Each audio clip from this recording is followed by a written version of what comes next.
Hello Indian viewers. तो अब मैं देख कर आ रहा हूँ इंडिया की सबसे बेस्ट स्पाई मूवी, जो कि हाईली ट्रू इवेंट्स पे बेस्ड है। नाम बोलने की तो जरूरत ही नहीं, आप समझ ही गए होंगे।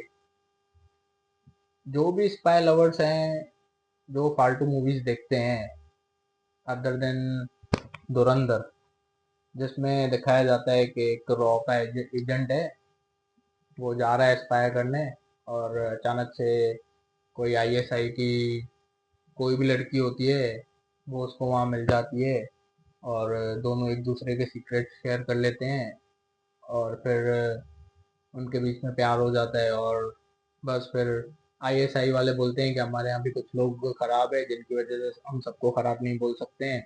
और वैसा ही सेम डायलॉग रॉ के एजेंट को मिला होता है। फिर रॉ का एजेंट भी वही बोलता है कि हमें हमारे मुल्क के, जो इनके डायलॉग्स हैं तीन चार घिसे पिटे, के मुल्क के जो खराब लोग हैं उनके अगेंस्ट काम करने का है, और अपने अपने मुल्कों को बचाने का है। और फिर एंड में इंडिया पाकिस्तान की फ्रेंडशिप हो जावे, रॉ आईएसआई मिलके काम कर रही है, ऐसा सब दिखाते हैं।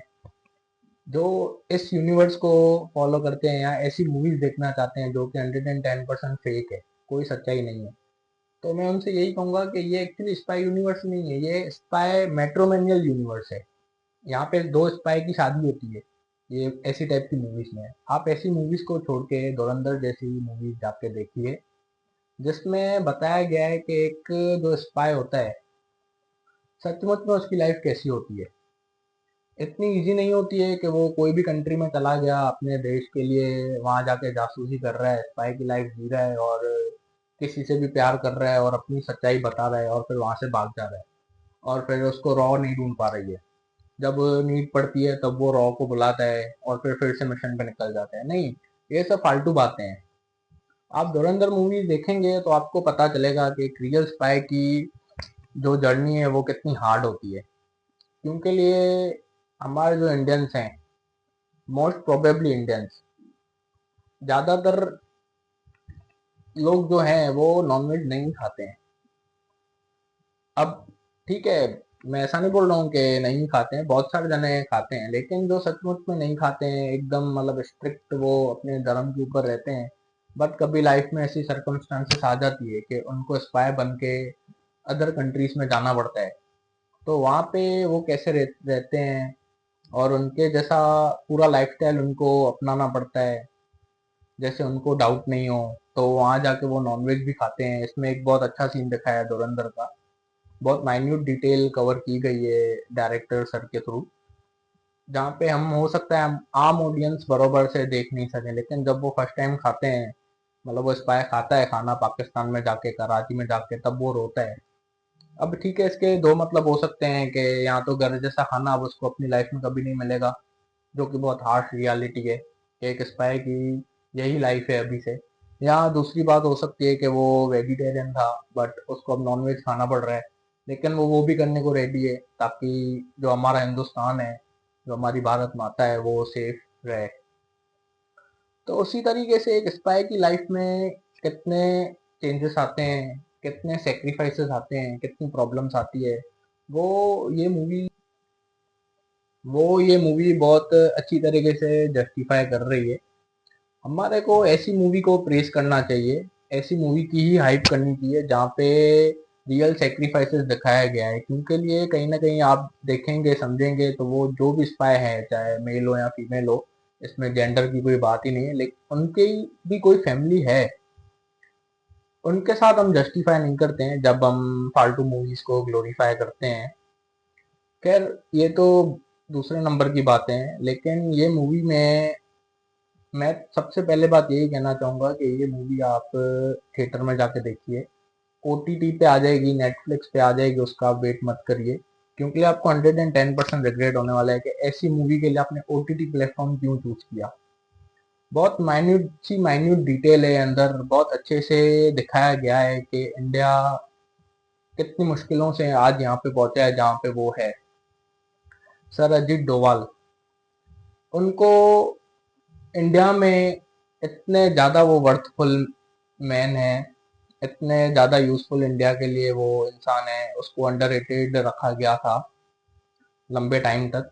इवन मूवी में तो एक ऐसा सीन भी है जहाँ पे वो क्लासिफाइड डॉक्यूमेंट अपने तक ही रखते हैं, वो इंडियन डिप्लोमेट्स को भी शेयर नहीं करते हैं, और वेट कर रहे होते हैं कि कभी कोई ऐसी गवर्नमेंट आएगी जो सचमुच में हिंदुस्तान का सोचेगी, इंडियंस का सोचेगी।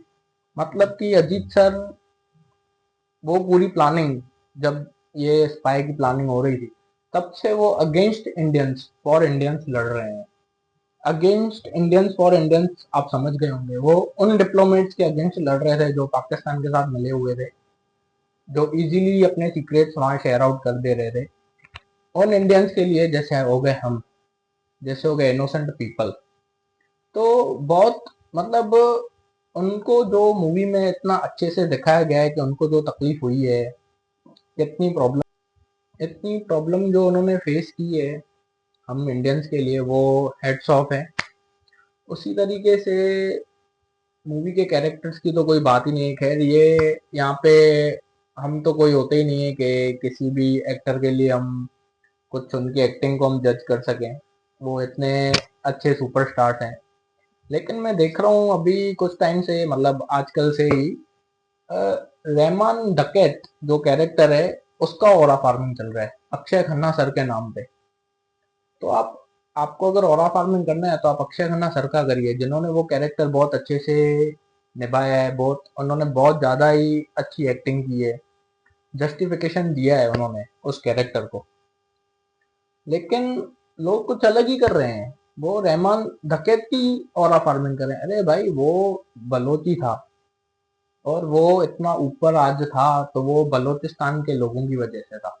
हमारे को तो सबसे पहले ये बात ये समझनी है, जो कि ये मूवी में भी दिखाया गया है, कि बलोचिस्तान की डायरेक्ट लड़ाई कभी हिंदुस्तान के साथ थी ही नहीं। उनकी लड़ाई अगेंस्ट आईएसआई, अगेंस्ट पाकिस्तान है, वो अपनी फ्रीडम के लिए तब से लड़ रहे हैं। अब इसमें रहमान डकैत जो कि बलोची है, वो उनका मसीहा बना बैठा था, भगवान बना बैठा था।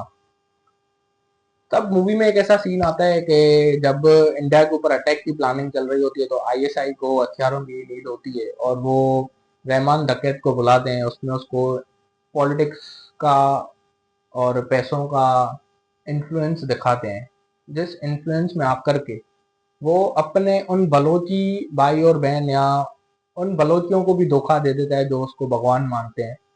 तो अभी ये जो सॉन्ग है जो बहुत ज्यादा वायरल हो रहा है, जिसमें अक्षय खन्ना सर डांस कर रहे हैं, मतलब रहमान डकैत जो कैरेक्टर है डांस कर रहा है, वो इसीलिए कर रहा है क्योंकि ये जो बलोचिस्तान के लोग हैं वो उनको एज अ गॉड, भगवान की तरह उसको ऑनर दे रहे हैं। तो उस हिसाब से ये सॉन्ग अंदर दिखाया गया है, जबकि वो वहां पे उनको भी चीट करने गया है। तो मैं यही कहूंगा कि इंस्टाग्राम पे या यूट्यूब पे जो ये ओरा फार्मिंग चल रही है, ये आप प्लीज रोक दीजिए। अगर आपको सचमुच में ओरा फार्मिंग करनी है तो आप सर अजीत डोभाल की करिए, जो डायरेक्टली या इनडायरेक्टली ये पूरी मूवी उनकी वजह से ही बनी है। भले ही रोल, स्क्रीन टाइम है जो उनका जो रोल दिखाया गया है वो भले ही कम है मूवी में, लेकिन ये मूवी पॉसिबल उनकी वजह से हुई है। और बहुत इजी और एकदम डायरेक्ट मैसेज है कि सर अजीत डोभाल, वो इंडिया के लिए ऑक्सीजन है। जैसे हम ब्रीथ करते हैं, हमारे को ऑक्सीजन की नीड पड़ती है, उसी तरीके से अजीत सर ये मूवी या इंडिया के लिए एक ऑक्सीजन है। उनके बिना हिंदुस्तान नहीं है। बस मैं भी